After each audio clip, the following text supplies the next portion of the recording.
নমস্কার বন্ধুরা, কেমন আছেন সবাই? আশা করি সকলে ভালো আছেন। এই সবে সবে দুর্গা পুজোর বিজয়া হলো, আবার আসছে লক্ষ্মী পুজো।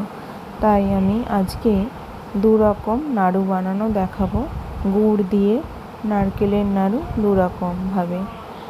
আর এই নাড়ুর জন্য আমি নিয়েছি 6টি বড় বড় সাইজের নারকেল। এই নারকেলগুলো আমাদের গাছেরই নারকেল। আর নিয়েছি 2 কেজি 200 মতো গুড়। তো চলুন এবার নাড়ু কিভাবে বানিয়েছি দেখা যাক। প্রথমে নারকেলগুলোকে অর্ধেক করে ফাটিয়ে জলটাকে বের করে নিয়েছি।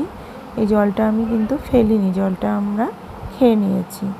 এবার নারকেলটা কোড়ানি দিয়ে কুড়ে নিয়ে প্রথমে গুড়টাকে একটি বড় কড়াই দিয়ে 5 মিনিট মতো জাল করে নিয়েছি।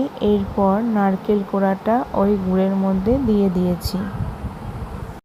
মিডিয়াম ফ্লেমে নারকেল কোড়াটা গুড়ের সাথে ভালো করে 15-20 মিনিট মতো পাক দিয়ে নিয়েছি। এর মধ্যে 3 ভাগ আমি নরম পাক করেছি আর 1 ভাগ শেষে আরেকটু কড়া পাক করে নিয়েছি। নারকেলের পাকটা হাত সওয়া ঠান্ডা করে নিয়ে গোল গোল করে পাকিয়ে নিয়েছি। 2টি পাত্রে সাজিয়ে ঠান্ডা হতে রেখেছিলাম 1 ঘন্টা। তারপর কৌটোয় ভরে নিয়েছি।